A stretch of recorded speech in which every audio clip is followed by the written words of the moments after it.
코스피가 장 막판 보합권을 맴도는 가운데 코스닥은 1% 넘게 하락세입니다. 외국인은 코스피에서 8거래일 연속 주식을 사들였습니다.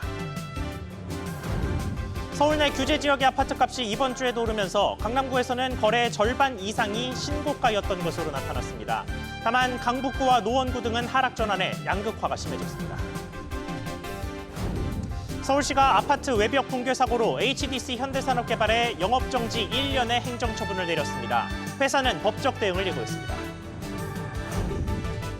국내 500대 대기업의 1분기 실적이 뚜렷한 상승세를 보였습니다. 반도체 기업들의 상승세가 두드러진 반면 석유화학 업종은 부진했습니다.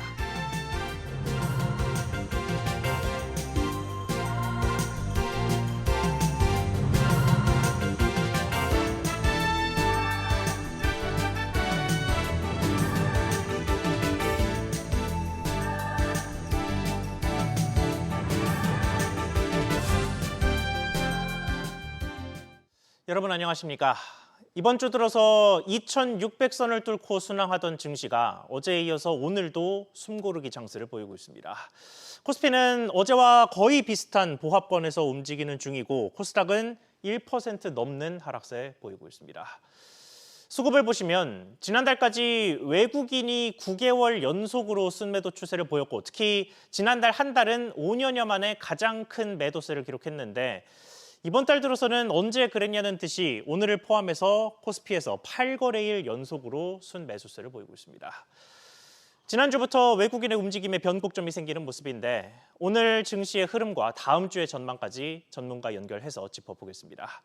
SBS 비즈 5스타 김호영 전문가 연결돼 있습니다. 안녕하세요. 안녕하세요. 네, 주 초반까지는 증시가 그래도 꽤 괜찮았는데 어제 오늘 들어서는 좀 주춤하는 모습입니다. 오늘 전체적으로 증시 흐름 어떻게 보셨습니까? 네, 일단 이번 주 우리 시장 상승 흐름을 보인 것은 맞지만 사실 그 상승폭 자체는 기대 이하였습니다. 오히려 전일 양시장 모두 하락하면서 실망스러운 모습까지 보였는데요. 코스피 지수의 움직임을 봤을 때 4월 9일 이후로 급격한 반등 흐름을 보였습니다. 이로써 기술적인 과매 수권에 들었다라는 인식에 따른 조정이라는 분석이 나왔는데요. 오늘 증시 상황도 크게 다르지 않은 모습입니다.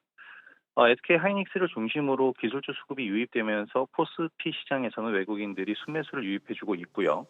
또 로봇주 등 기술주 순환매가 이어지고 있지만 아무래도 코스닥 시장이 하락하면서 변동성은 확대되는 모습이고요.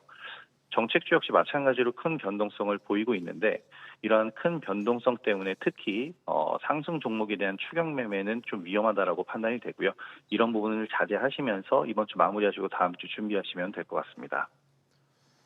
네, 말씀하신 내용대로라면 현 시점의 주가가 일종의 단기 고점처럼 인식되면서 앞으로 흐름이 어떻게 될지도 좀 불확실성이 커진 것 같은데 다음 주 증시는 어떻게 전망하십니까? 사실 불확실성이 커진 데의 가장 큰 원인은 지금 시장의 주도 섹터와 주도 테마가 실종된 상태이기 때문입니다. 순조로운 미중 무역 협상으로 기대감이 형성된 것은 사실인데요. 그렇지만 모두가 알고 있는 뉴스는 상승 모멘텀이 될 수가 없기 때문에 미국과 중국 간의 무역 협상 외에 또 다른 강력한 모멘텀이 될 만한 이슈가 필요한 그런 상황입니다. 우리 시장 같은 경우에는 대선 기간이기 때문에 이 대선 후보들의 선거 유세에 따른 또 여기서의 공약 사항에 따른 정책 이슈가 매우 활발하게 나오고 있는데요. 하지만 이번 주는 강한 변동성 탓에 대응하기가 매우 어려웠습니다. 이것은 이번 주에 우리 시장 수급이 코스피 시장과 코스닥 시장이 양극화되면서 외국인 수급이 코스피 시장으로만 몰리는 이런 수급이 좀 불안정했기 때문이다라고 생각이 되는데요. 환율이 안정이 되고 있으면서 외국인 수급이 강하게 코스피 시장으로 유입이 되고 있는 만큼 코스닥 시장도 다음 주에는 보다 확실한 외국인 수급 유입을 기대해 보면서 다음 주는 좀 활발한 매매를 할 수 있지 않을까 생각을 해봅니다. 네, 지금까지 5스타 김호영 전문가였습니다. 감사합니다. 다음으로 부동산 시장도 보겠습니다. 토지 거래 허가구역 제도가 시행된 이후 강남 3구와 용산구 내 아파트에서 신고가가 속출하고 있는 것으로 나타났습니다. 서울 아파트 시장의 양극화 현상이 더욱 뚜렷해지고 있다는 분석입니다. 박연신 기자, 최근 시장 상황 전해주시죠. 네, 한국부동산원에 따르면 이번 주 서울 아파트 가운데 강남구와 서초구, 송파구, 용산구 아파트값은 한 주 전보다 상승폭을 키웠는데요. 앞서 지난 3월 토어제 구역이 확대 지정된 이후 이른바 갭투자가 불가능해지면서 거래량이 크게 줄었지만 매물 가격은 오르는 것으로 나타났습니다. 지난달 강남구 아파트 거래 절반 이상은 신고가를 기록한 것으로 집계됐는데요. 용산구도 절반 가깝게, 서초구와 송파구도 전체 거래 3분의 1이 최고가 거래였습니다. 네, 이들 지역 말고 나머지는 상황이 별로 안 좋던데 어땠습니까? 네, 이번 주 강북구와 노원구는 하락 전환했고 도봉구는 하락폭이 더 커진 건데요. 현재 다주택자들에 대한 규제에 따라 실거주용으로 확실한 입지에 매수를 하겠다는 생각이 강해진 것으로 풀이됩니다. 이와 함께 아파트 재건축 인기가 치솟고 있지만 중저가의 아파트의 경우 재건축 분담금이 높아 투자 수요가 줄면서 아파트 값이 크게 상승하지 못하는 것으로 분석됩니다. SBS 비즈 박연신입니다. 앞서 보신 주식이나 부동산 등 여러 가지 자산 투자 방법 중에 최근 들어서 가장 매력이 떨어진 곳은 은행입니다. 대형 은행의 예금 금리가 2%가 안 되는 상황까지 왔죠. 이렇게 고객이 빠져나갈 것 같자 대형 은행들이 최대 4%대 금리도 받을 수 있는 지수 연동 예금, 이른바 ELD 상품을 내놓고 있습니다. 이게 어떤 상품인지 그리고 주의할 점은 뭔지 알아보겠습니다. 이한승 기자, 일단 ELD가 어떤 상품입니까? 네, 지수 연동 예금, 그러니까 특정 지수와 연동해 금리가 조정되는 예금입니다. 신한은행, 하나은행, 농협은행이 취급하던 ELD 시장에 최근 국민은행까지 뛰어들었는데요. 국민은행 ELD 상품을 보면 코스피 200에 연동되고 상승 추구형과 상승 나가웃형 두 가지로 구성되어 있습니다. 상승 추구형은 기준 지수를 정하고 그 지수보다 10% 오를 때까지는 지수 상승폭의 금리가 비례하고요. 기준 지수보다 10% 넘게 오르면 최대 2.75%로 금리가 고정되는 상품입니다. 상승 나가웃형은 상승 추구형과 유사한데 기준 지수보다 10% 넘게 오르면 다시 초기 금리인 2.4%로 떨어집니다. 대신 기준 지수의 10%가 되면 받을 수 있는 최고 금리가 4.4%라는 점은 눈길이 가는 부분입니다. 네, 전반적으로 ETF와 ELS가 이리저리 섞인 것 같은 상품인데 장단점이나 주의할 점은 없을까요? 네, 현재는 5천만 원까지인 예금자 보호를 받을 수 있고요. 만기까지는 지수가 아무리 변동해도 원금이 보장된다는 점이 가장 큰 특징입니다. 다만 중도 해지를 하면 이자가 붙지 않고 중도 해지 수수료가 있어서 원금에서 차감되기 때문에 원금 손실이 발생할 수는 있습니다. 올해 1분기에만 2조 2천억 원 규모가 판매된 가운데 신한은행이 1조 9천억 원가량을 팔아 시장을 주도하고 있는데요. 고위험 상품으로 대규모 손실이 났던 ELS가 사회적 문제가 된 2023년 이후 상대적으로 안정적이면서 예금보다는 수익률이 높은 ELD에 관심이 쏠리고 있습니다. SBS 비즈 이한승입니다. 대선 소식 전하겠습니다. 이재명 더불어민주당 대선 후보가 전북을 찾아 호남 다지기에 나선 가운데 행정수도 공약을 발표한 김문수 국민의힘 대선 후보와 이준석 개혁신당 대선 후보는 충청권을 찾았습니다. 취재기자 연결해서 자세히 하나하나 짚어보겠습니다. 정동진 기자. 네, 정동진입니다. 네, 일단 이재명 후보 소식부터 전해주시죠. 네, 더불어민주당 이재명 대선 후보는 어제 전남에 이어 오늘은 익산과 군산 등 전북을 찾았는데요. 이 후보가 호남 유세에 나선 사이 민주당 선대위는 금융과 자본시장 정책을 담당하는 위원회 출범식을 가졌습니다. 김병욱 위원장은 이 자리에서 배당소득 분리과세와 상법 개정 등을 추진하겠다고 밝혔습니다. 은행의 벤처 대출, 프로젝트 파이낸싱 대출에 대해 세제 혜택을 부여하는 한편 금리 정보의 투명성을 높여 대출 금리 경쟁을 유도하겠다는 구상을 제시했고요. 또 금융위원회와 금융감독원의 기능이 실질적으로 중복돼 있다며 금융조직 개편 가능성을 시사했습니다. 이런 가운데 이 후보는 문재인 전 정부에서 악재로 작용했던 부동산 세금 규제를 강화하지 않을 것으로 전해집니다. 네, 그리고 국민의힘과 개혁신당 소식도 들려주시죠. 네, 김문수 국민의힘 대선 후보는 동탄과 수원에 이어 충청 지역을 방문했습니다. 오전에는 GTX 노선을 늘려 전국화하겠다는 교통공약을 발표했는데요. 오후 충청권을 찾은 김 후보는 국회의사당 이전과 대통령 제2집무실 설치 등이 담긴 행정수도 공약과 AI 기반 혁신센터 구축, 에너지 산업벨트 조성 등이 담긴 지역발전 공약을 발표했습니다. 천안을 방문한 이준석 개혁신당 대선 후보는 당국대 천안 캠퍼스에서 기자들과 만나 행정 수도의 실질적인 완성을 위해 집무실과 국회의사당을 통합해 건설하겠다는 뜻을 내비쳤습니다. SBS 비즈 정동진입니다. 이어서 기업 소식 전하겠습니다. 먼저 조금 전에 전해진 소식입니다. 서울시가 지난 2022년 광주 화정 아이파크 붕괴 사고와 관련해서 시공사인 HDC 현대산업개발에 영업정지 1년의 행정처분을 내렸습니다. 조슬기 기자. 네, 조슬기입니다. 네, 사고가 난 지 벌써 3년이 넘었는데 이제서야 처분이 나왔습니다. 그렇습니다. HDC 현대산업개발이 지난 14일 서울시로부터 2022년 광주 화정동 아이파크 아파트 공사 현장 외벽 붕괴 사고와 관련해 영업정지 1년의 행정처분을 받았습니다. 서울시는 HDC 현산의 부실 시공에 따른 인명피해 이유로 영업정지 8개월을, 또 산업안전보건법에 의한 중대재해 발생 등을 이유로 영업정지 4개월의 행정처분을 내렸다고 오늘 공고했습니다. 이는 지난 2022년 1월 광주 서구 화정동 아이파크 공사 현장에서 외벽 붕괴 사고로 7명의 사상자가 발생한 지 3년 4개월 만입니다. 당시 사고로 인해 HDC 현산과 하청업체, 감리업체 등 법인 3곳을 포함해 20여 명이 기소됐고, 지난 1월 1심 법원은 현장 소장 등 일부 관련자들에게 유죄를 선고했습니다. 또 행정처분 소식이 전해진 이후 회사 주식 매매 거래가 오전 한때 30분간 정지되기도 했습니다. 서울시의 1년 영업정지 처분에 따라 HDC 현산은 다음 달 9일부터 내년 6월 8일까지 영업이 정지됩니다. 이에 HDC 현산 측은 집행정지 가처분 신청으로 즉각 대응에 나섰고, 행정처분 취소 소송을 통해 대응할 예정이라고 전했습니다. 자, 전례에 비춰보면은 일단은 본 소송이 끝날 때까지는 시간을 벌 것 같습니다만, 그럼에도 당장의 사업에 타격이 생기지 않을까요? 맞습니다. 당장 용산 정비창 재개발 사업을 포함한 이 주요 정비사업 수주 과정에서 HDC 현산의 악재로 작용할 수 있습니다. 재건축이나 재개발 시공사 선정 과정에서 아파트 외벽 붕괴 사고로 이 영업정지 처분을 받은 건설사라는 인식이 부정적인 영향을 미칠 수 있어서입니다. HDC 현산 측은 이번 처분과는 별개로 광주 동구 학동 철거 건물 붕괴 사고에 대해서도 서울시와 행정소송을 진행하고 있어 영업정지 리스크가 당분간 지속될 것으로 전망됩니다. SBS 비즈 조수익입니다. 경기 부진 속에서도 국내 500대 기업들의 1분기 매출과 영업이익이 개선된 것으로 나타났습니다. 특히 SK하이닉스와 삼성전자 등 IT 전기전자 업종의 호조가 두드러졌습니다. 서주현 기자, 경기가 어렵다 해도 대기업들 실적은 선방했습니다.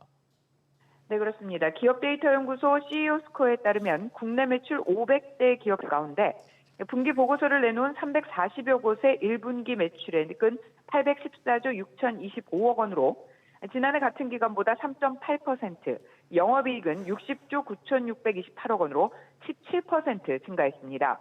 기업별로 보면 SK하이닉스의 상승세가 가장 컸는데요. 1분기 영업이익이 7조 4,405억 원으로 1년 새 4조 5천억 원 넘게 늘었습니다. 이어 삼성전자가 6조 6,853억 원으로 뒤를 이었고, 한국전력공사와 현대차, 기아가 3조 원대 영업이익을 남겼습니다. 업종별 영업이익 규모를 보면 역시 IT 전기전자가 4조 6천억 원대로 가장 많았고, 공기업과 조선기계설비, 제약, 통신 순이었습니다. 네, 반면에 손실이 큰 기업들도 있죠. 네, 1분기 영업손실 규모가 가장 큰 기업은 삼성 SDI로 7천억 원이 넘는 마이너스를 기록했습니다. 이어 SK에너지와 S-오일이 5천억 원 가까운 손실을 내는 등 석유 화학 업종의 부진이 두드러졌는데요. 글로벌 경기 둔화 등으로 수요가 감소하고 정제 마진이 축소된 영향으로 풀이됩니다. SBS 비즈 서주현입니다. 호반건설의 경영권 위협을 받고 있던 대한항공은 반격에 나섰습니다. 자사주를 사내복지기금에 출연해 의결권을 부활시켜 우호 지분을 확보하기로 했습니다. 자세히 알아보겠습니다. 김환진 기자, 이게 구체적인 방식이 일단 뭡니까? 네, 한진칼이 어제 장마감 직후 자사주 44만 44주, 보통주 비율로 따지면 0.66%에 해당하는 지분을 처분한다고 공시했는데요. 사내 근로복지기금에 출연한다는 설명이지만 경영권 방어 차원이라는 분석이 나옵니다.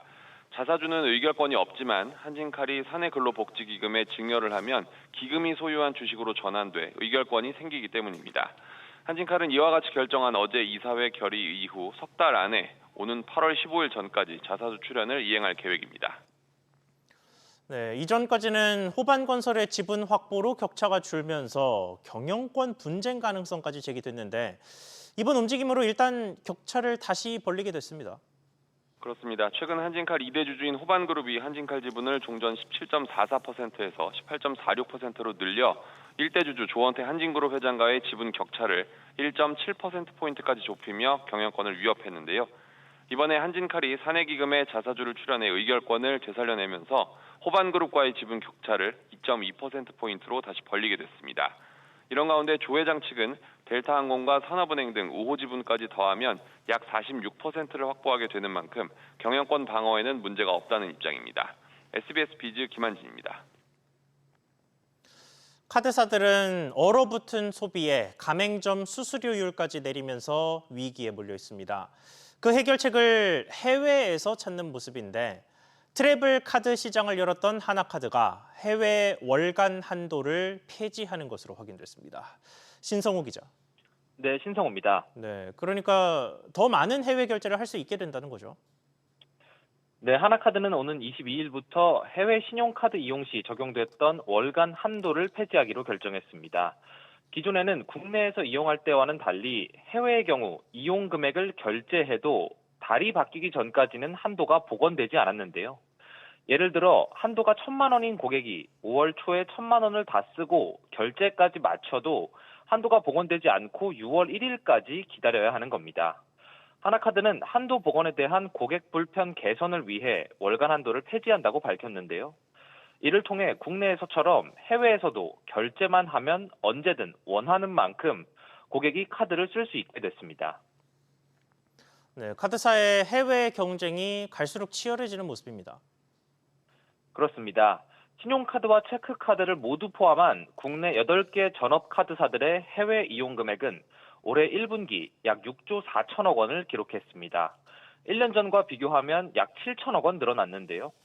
경제가 어려운 상황에도 해외여행 수요는 확대되면서 해외 결제 시장이 커지고 있는 모습입니다. 그렇다 보니 카드사들이 앞다퉈 트래블 카드를 내놓는 등 경쟁이 치열한데요. 이 가운데 하나카드는 트래블로그를 앞세워 해외 체크카드 이용액 부분에서는 1위 자리를 유지하고 있습니다. 다만 트래블로그가 체크카드 중심인 탓에 해외 신용카드 이용액은 5위에 머물러 있어 앞으로 신용카드 고객 확보에 힘을 쏟을 전망입니다. SBS 비즈 신성우입니다.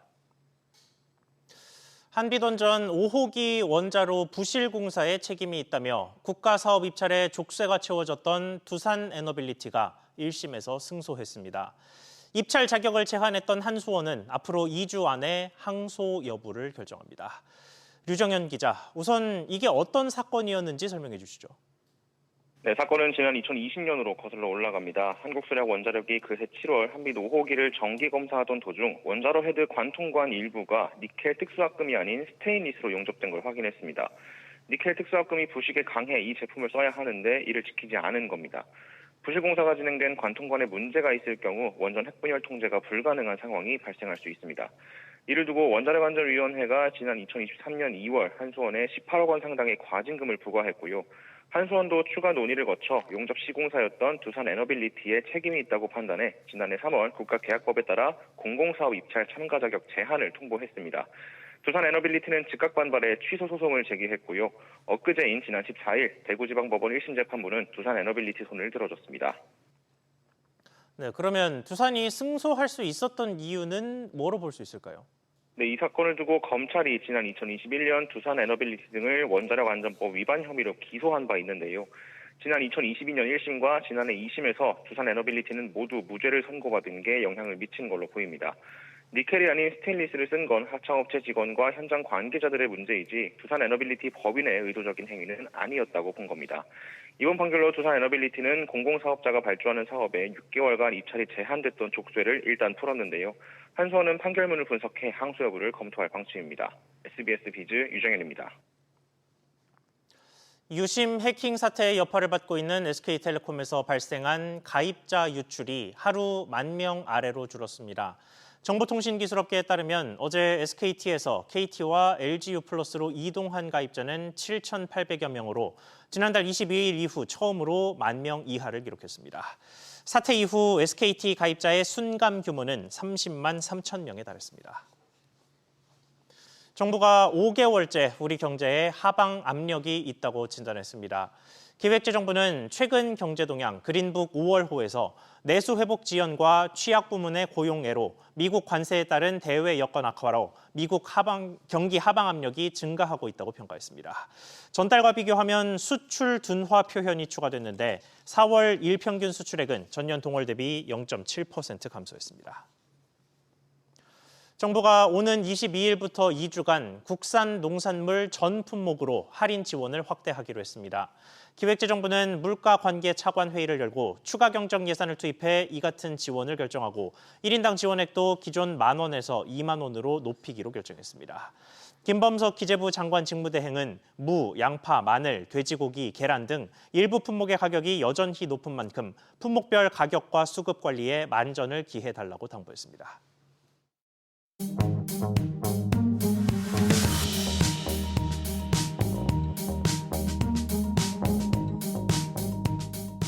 안녕하세요. K웨더 공기질응센터에서 전해드리는 대기오염 예보입니다. 전국 대부분 지역의 공기질은 양호해 보이는데요. 다만 수도권은 먼지 농도가 탁한 모습입니다. 서울시 공기질은 대체로 좋지 않은데요. 다만 불광동과 가련동은 좋음 단계로 미세먼지 상황이 괜찮습니다. 오늘 전국 대부분 지역에 비가 내리겠습니다. 낮 기온은 서울 21도, 광주 22도, 대구 23도를 보이겠고요.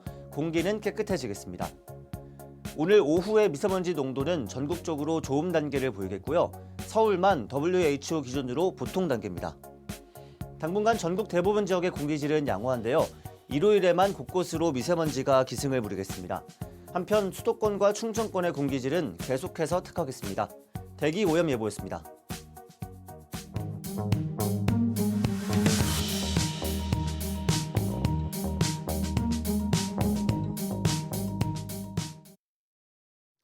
뉴스 마치겠습니다. 시청해주셔서 고맙습니다.